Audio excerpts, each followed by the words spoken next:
filibustering. Short note ആണ്. So the US Senate enjoy unrestricted freedom of debate in the Senate, which is known as filibustering. അതായത് US സെനറ്റിന് എന്ത് ചെയ്യാനുള്ള അവകാശമുണ്ട്?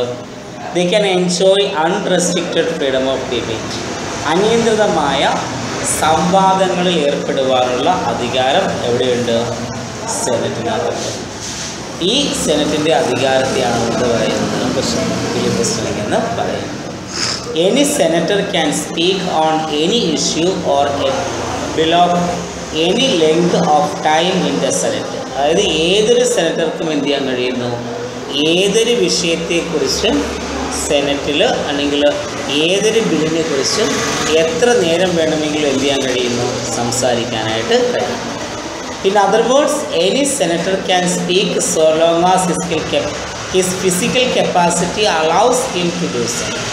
ഏതൊരു സെനറ്റർക്കും അയാളുടെ ഫിസിക്കൽ കപ്പാസിറ്റി, ശാരീരികമായ ആരോഗ്യം അയാളെ അനുവദിക്കുന്നിടത്തോളം കാലം ഏതൊരു വിഷയത്തെക്കുറിച്ചും എന്ത് ചെയ്യാം? തുടർച്ചയായി സെനറ്റിൽ എന്ത് ചെയ്യാം?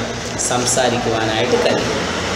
Many senators adopted this as a measure to oppose or defeat a bill before the Senate. അതുകൊണ്ട് എന്ത് ചെയ്തു? ഈ അധികാരത്തിൽ പല സെനറ്റർമാരും എന്താ സെനറ്റ് പാർലമെൻറ്റിൽ ബില്ല് അവതരിപ്പിച്ച് പാസ്സാക്കുന്നതിന് എതിരെ പ്രയോഗിക്കുന്ന ഒരു ഉപകരണമായിട്ട് എന്തിനെ ഉപയോഗിക്കുന്നു? ഈ ഒരു അധികാരത്തെ ഉപയോഗിക്കുന്നു. എന്നുവെച്ചാൽ ഒരു ബില്ല് അവതരിപ്പിച്ച് പാസ്സാക്കാതിരിക്കാൻ വേണ്ടി ഒരാൾക്ക് എത്ര സമയം വേണമെങ്കിലും എന്ത് ചെയ്യാൻ കഴിയുന്നു? പാർലമെൻറ്റിൽ സംസാരിക്കാനായിട്ട് കഴിയും.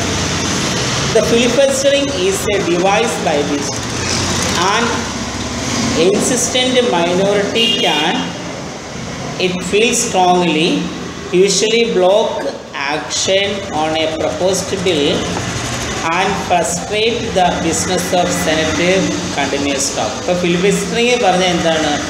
ഏതൊരു മൈനോറിറ്റിയിൽപ്പെട്ട ആളിനും അദ്ദേഹത്തിൻ്റെ ഫിസിക്കൽ കപ്പാസിറ്റി അനുസരിച്ച് പാർലമെൻറ്റിലൊരു ബില്ല് പാസ്സാക്കാൻ ശ്രമിക്കുമ്പോൾ അതിനെ എന്ത് ചെയ്യാം? എതിർക്കാൻ കഴിയുന്നു. അല്ലെങ്കിൽ തുടർച്ചയായി സംസാരിച്ചു കൊണ്ട് സെനറ്റിൻ്റെ പ്രവർത്തനങ്ങൾ എന്ത് ചെയ്യാം? തടസ്സപ്പെടുത്താനായിട്ട് കഴിയും.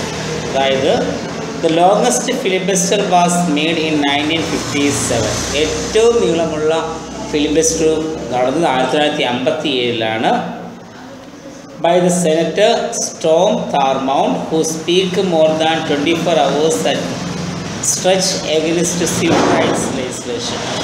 1957 അമേരിക്കൻ പാർലമെൻറ്റിലെ ഒരു സെനറ്ററായിരുന്ന സ്റ്റോം താർമൗണ്ട് അദ്ദേഹം എന്ത് ചെയ്തു? 24 മണിക്കൂറിൽ കൂടുതൽ സമയം തുടർച്ചയായി സംസാരിക്കുകയും അവിടുത്തെ പൗരാവകാശ നിയമനിർമ്മാണത്തെ എന്ത് ചെയ്തു? തടസ്സപ്പെടുത്തുകയും ചെയ്തു. And once Huey Long resorted to read the names and numbers of Washington telephone directory to prevent the passing of bill. പിന്നീടൊരിക്കൽ എന്താണ്? ഹ്യൂലോങ് എന്ന് പറയുന്ന ഒരാൾ അദ്ദേഹം മാർഗം കണ്ടെത്തിയത് ഒരു ബില്ല് അവതരിപ്പിച്ച് പാസ്സാക്കുന്നതിനെ തടയുന്നതിന് വേണ്ടി അദ്ദേഹം കണ്ടെത്തിയ മാർഗം എന്ന് പറയുന്നത് അമേരിക്കയിലെ വാഷിങ്ടണിലെ ടെലിഫോൺ ഡയറക്ടറി എടുത്തു വെച്ച് എന്ത് ചെയ്തു? അദ്ദേഹം പാർലമെൻറ്റിൽ എന്ത് ചെയ്തു? വായിച്ചുകൊണ്ടേയിരുന്നു. എന്നുവെച്ചാൽ എന്ത് ചെയ്യണം? ഒരു ബില്ലിനെ തടയുവാനുള്ള കപ്പാസിറ്റിക്ക് എന്ത് പറയും നമ്മൾ? ഫിലിബസ്റ്റർ. ഇപ്പോൾ 24 മണിക്കൂറിലധികം അദ്ദേഹം എന്ത് ചെയ്തു? ചുമ്മാ ടെലിഫോൺ ഡയറക്ടറി എടുത്ത് വെച്ച് കണ്ടിന്യൂസ് ആയിട്ടത് വായിച്ചുകൊണ്ടേയിരുന്നു. അപ്പം അങ്ങനെ നമുക്ക് എന്ത് ചെയ്യാം? ഈ സെനറ്റിൻ്റെ തീരുമാനത്തെ തടസ്സപ്പെടുത്താൻ. കാരണം ബില്ല് പാസ്സാക്കരുത്. ബില്ല് പാസ്സാക്കാതിരിക്കാൻ വേണ്ടി അവർക്ക് അവരുടെ ഫിസിക്കൽ കപ്പാസിറ്റി അവരെ അത് അനുവദിക്കുന്നിടത്തോളം സമയം എന്ത് ചെയ്യാം? തീർച്ചയായിട്ടും സംസാരിക്കാം. So the senate in course of time identified the civil of filibuster and accordingly adopted a rule which envisaged to limit the length of speeches in 1 hour. പക്ഷേ പിന്നീട് എന്ത് ചെയ്തു? കാലം കഴിഞ്ഞപ്പോൾ സെനറ്റ് ഇത് ഈ ഒരു അധികാരത്തെ കുറച്ചു പുതിയ നിയമം കൊണ്ടുവന്നു. അതായത് ഒരു സെനറ്റർക്ക് എവിടെ മാക്സിമം 1 മണിക്കൂർ മാത്രമേ എന്ത് ചെയ്യാൻ പാടുള്ളൂ? സംസാരിക്കാൻ പാടുള്ളൂ എന്നൊരു നിയമം അവിടെ എന്ത് ചെയ്തു? The rule was commenced in 1949, but even today, 2/3 majority of the Senate has prepared to carry a closure. 1949 നിരോധിച്ചു എങ്കിൽ പോലും ഇപ്പോഴും എന്ത് ചെയ്യുന്നു, ഭൂരിപക്ഷമുള്ള സെനറ്റുകൾ എന്താ ഈ ക്ലോഷർ മോഷൻ, ഫിലിബസ്റ്ററിംഗ് എന്ന് പറയുന്ന ഈ ഒരു മോഷൻ നടപ്പിലാക്കാൻ ഉള്ള ശ്രമങ്ങൾ ഇപ്പോഴും എന്ത് ചെയ്യുന്നുണ്ട്, തുടർന്നുകൊണ്ടിരിക്കുന്നത്.